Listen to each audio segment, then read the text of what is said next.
A woman dies, and a man breaks. But this is no ordinary story of grief.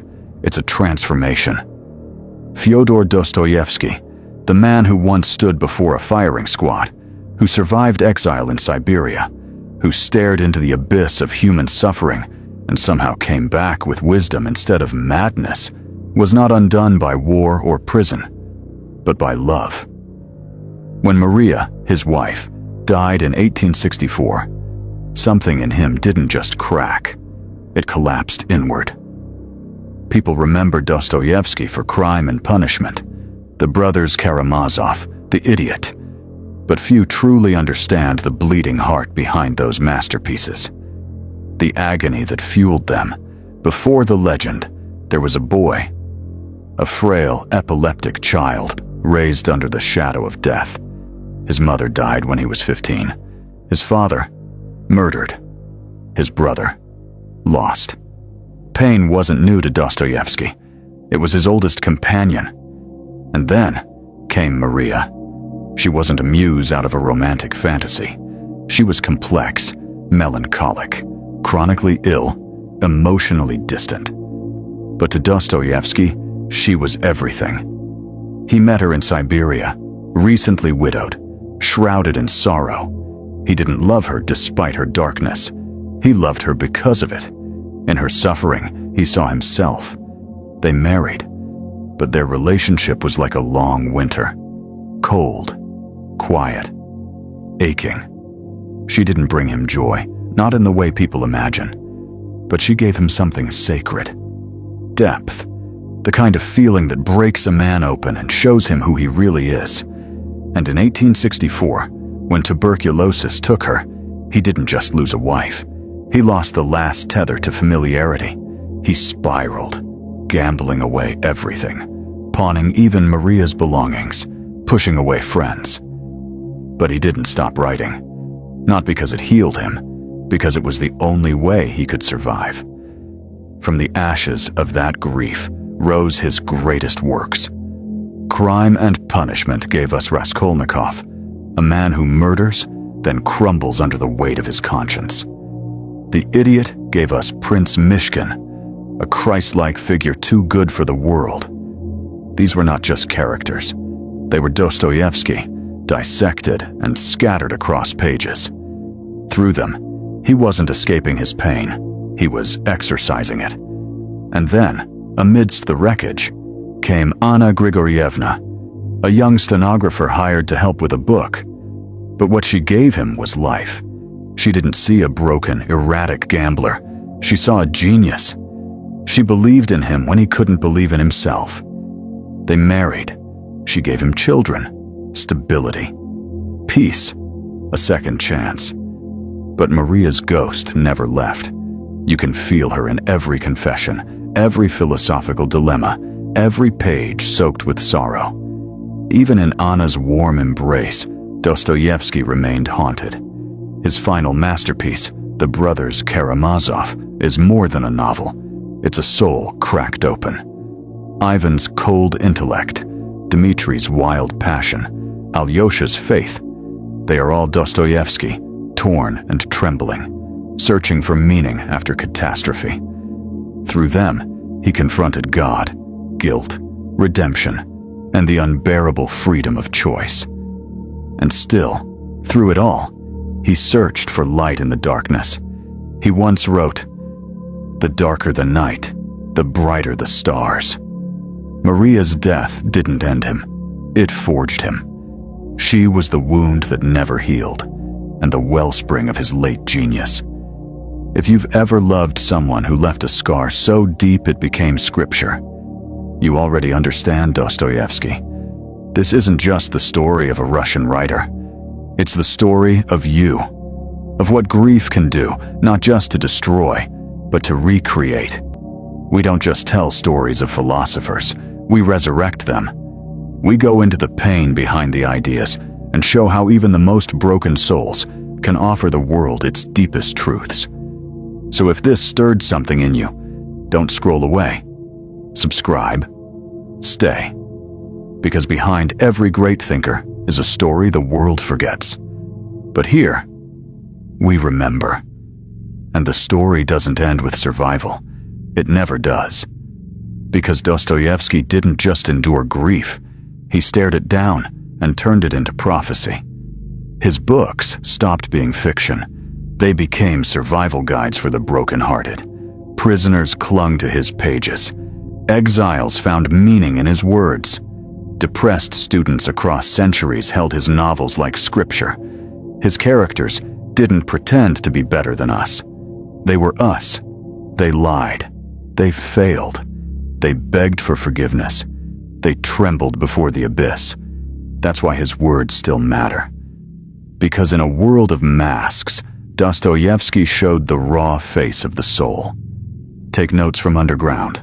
The narrator begins, "I am a sick man. I am a spiteful man."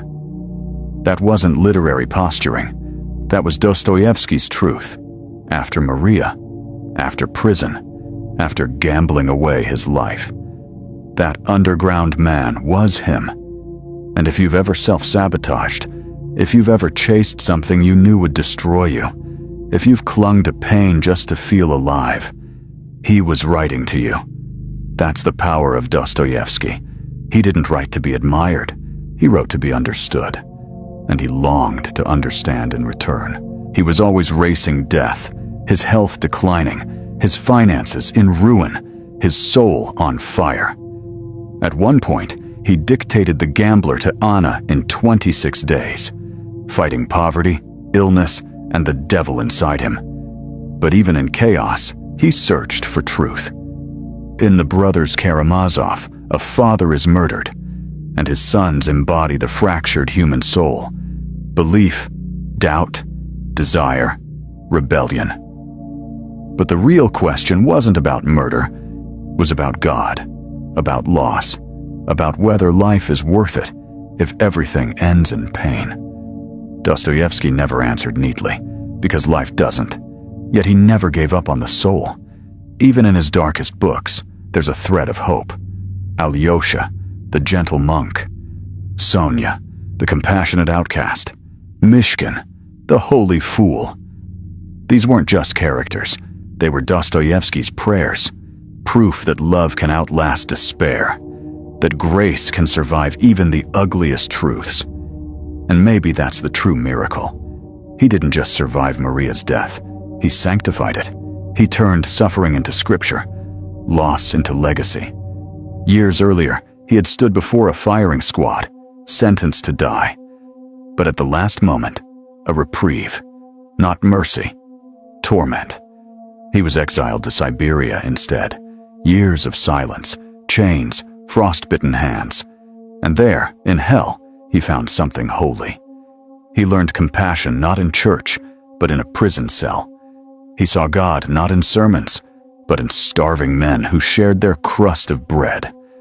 When he returned from Siberia, he was changed. He once wrote, "The mystery of human existence lies not in just staying alive, but in finding something to live for."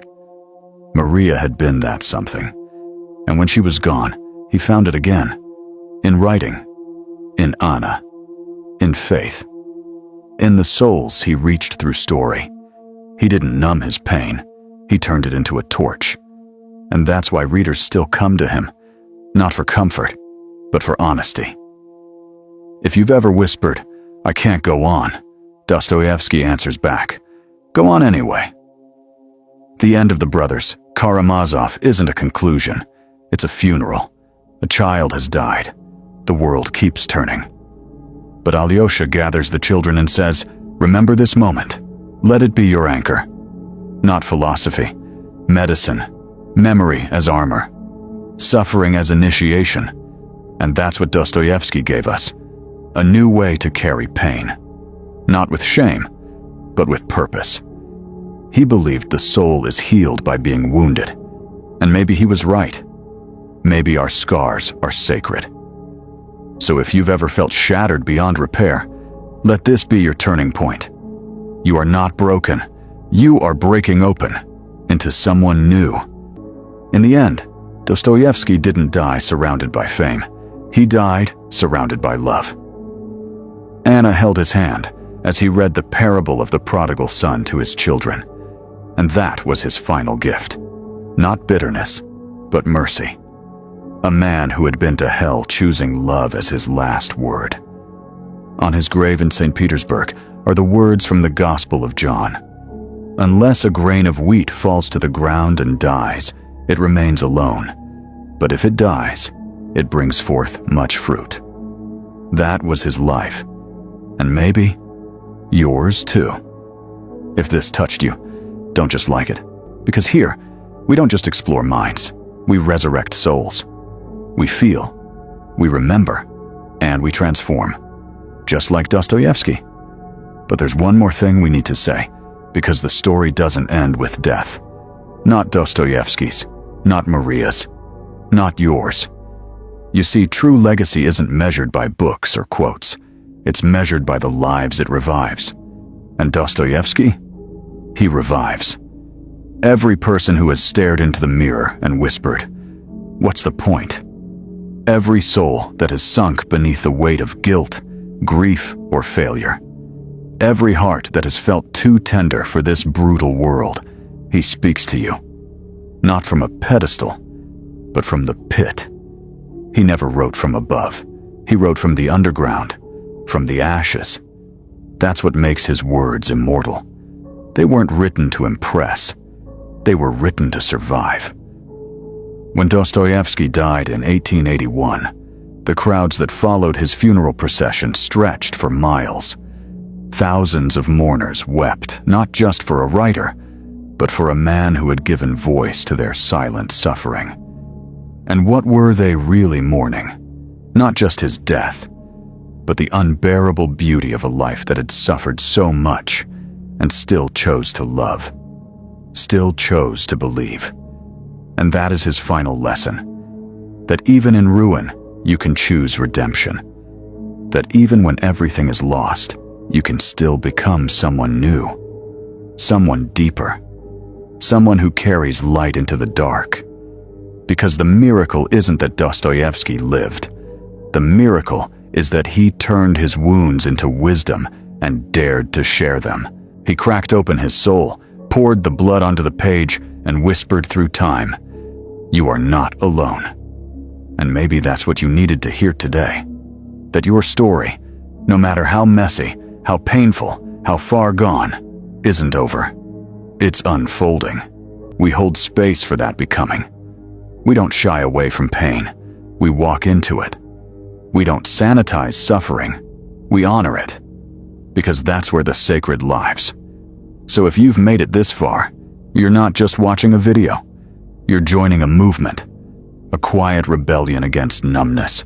A return to feeling, to thinking, to remembering who we are beneath all the noise. Subscribe, not for us, but for you. For the part of you that still believes transformation is possible, that stories still matter, that philosophers were more than ideas. They were wounded warriors who turned their scars into scripture. And maybe, just maybe, you can too. Because in the end, Dostoevsky didn't just leave us books. He left us a map, out of the dark and back into the light. So come with us. This isn't the end. It's just the beginning.